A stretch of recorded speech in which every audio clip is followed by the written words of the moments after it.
We're going to take a closer look now at gang warfare in Haiti, which has rocked the struggling nation for years, displacing over 700,000 Haitians.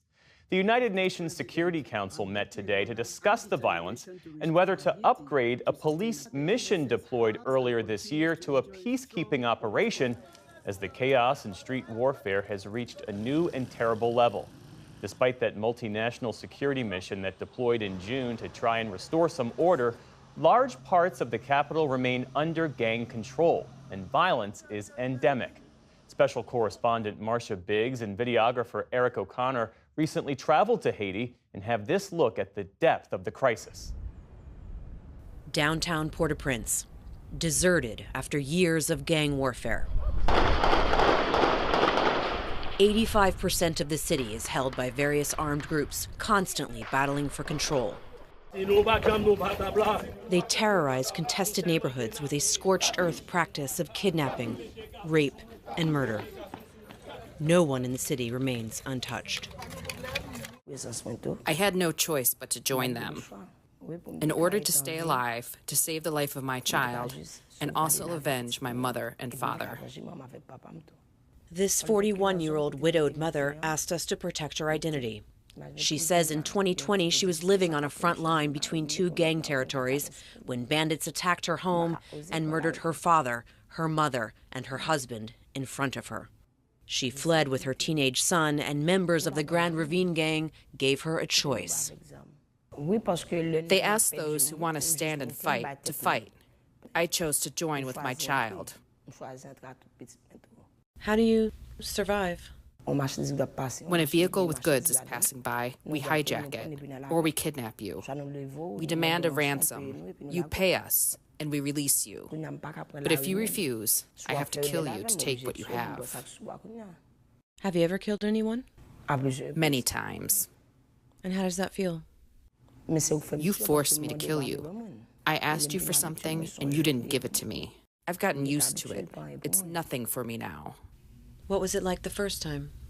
Well, I couldn't sleep for 3 to 4 weeks. But now that I've gotten used to it, it's like a game for me to kill you.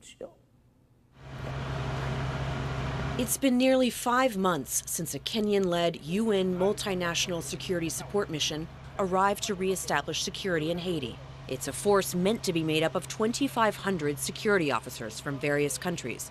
But the mission is critically underfinanced, and so far only around 400 have been deployed. Still, Force Commander Godfrey Otunge maintains that they have made huge strides with the little that they have. We pacified the airport. Outside the airport, there's this road. When we came here, people were not using it. As it is currently, it's full of traffic. We've gone to downtown. But downtown is a no-go zone. It is a no-go zone to the people that didn't see the way it was before we came. We went out on patrol with Kenyan forces to check out some of those no-go zones, areas still under gang control. We pacified this road, especially this road that runs from this junction to the U.S. Embassy. It was not possible because of the threats of the gangs. Now we need to pacify and now dominate those areas. We passed the U.S. Embassy, whose staff can only come and go with armored cars, and where the U.S. ambassador admits to having limited contact with gangs to ensure their security. Gang members try to slow the patrol with roadblocks and burning tires, but Kenyan forces remain resolute in their mission. What do you say to those who are holding back the resources, who are dragging their feet about getting you what you need? This is the time for action. Because whatever voluntary contribution they put into the trust fund is what propels this operation. So once we get all those in terms of air support, maritime capability, personnel, the equipment that we requested, it will be fireworks because I know where I want to go. I know where I started, I know where I am, and I know where I want to go. One place the mission still hasn't gone is Cité Soleil, where gangs were born decades ago. We were able to access it with the nonprofit organization Way to Health, which provides medical care and food to children there with the tacit permission of the GPEP gang.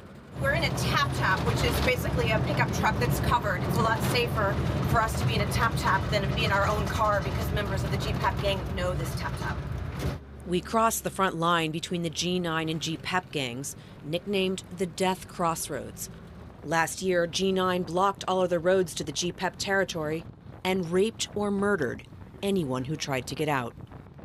Once in G-PEP territory, we switched to motorcycles because a river of sewage and garbage makes the road impassable for cars. A physical reminder to all how forgotten this neighborhood is. We arrive at Weta Health's makeshift clinic for sick, malnourished children and their mothers, victims of poverty and non-existent health care. This baby likely has typhoid. Her mother was killed, so she's being cared for by her aunt, who says she does the best she can.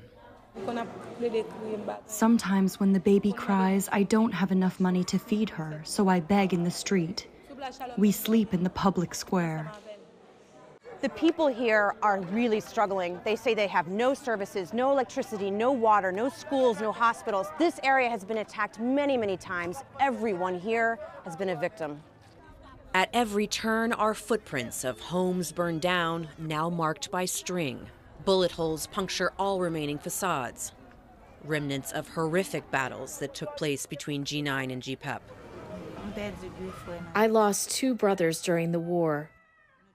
We found the body of one of them, the other one was burned. People had no choice but to try to escape in the ocean. But many people died because they didn't know how to swim. Many children died that day. During one of those attacks, 7 men stormed into Pierre-Aline Jules' home. She was raped along with her mother and her niece. They had balaclavas. They were hooded. I could only see their eyes. I was really sad. I was crying a lot. But thank God they didn't kill me. When she showed up at the Weta Health Clinic last year, she was a shell of herself. I kept this as a secret with my family, and I am telling you. I didn't tell anyone else what happened to me. But maybe the same thing has happened to your friends. Yes, some friends of mine were also raped. I don't talk about my problems to my friends. I'm a woman with a lot of secrets. Nearby, children play where the river of sewage empties into the ocean. Most of the homes burned down have never been rebuilt. Those families now sleep in the street. Over 700,000 people in Haiti are now homeless because of gang violence. Without any formal camps set up to house those displaced, many of them have begun taking shelter in schools across Port-au-Prince. They are desperate for food. With no running water or soap, disease and pests run rampant. The children are eaten alive by bedbugs at night. Most of the women we talked to had been raped. Some are now pregnant. Macrecia Athos lost her husband when gangs attacked her home last year. She and her 4 children now sleep in this former classroom with 46 other people every night. I am crying because I can't live in this misery. I don't have milk for my little one can of milk. I used to be able to find a can of milk. Now the children are suffering. Sometimes I can't even feed them. A couple of months ago, she went back to check on her home, only to find it still occupied by bandits. They raped and beat her for 6 hours before letting her go. Does it bother you that members of your gang may be raping women? No, because the other gangs came to our territory and did it to us. They take a 7, 8-year-old child and rape her. It will never bother me. You made me cry, I'll make you cry too. What could the state do to end the violence? The state should start with their high-ranking officials first, because they are the ones who set it up. We don't take the streets of our own free will. Where do we get the weapons? How can I buy a Kalashnikov? How do I buy an M16? No, they must start with themselves first, before that could change. As long as they bring us weapons, we will take them. What do you see in your future for you and your son? We will not surrender ourselves to the state. If we fall together. If we survive together. In a state incapable or unwilling to combat such brutal resolve, violence begets more violence. For the PBS NewsHour, I'm Marcia Biggs in Port-au-Prince, Haiti.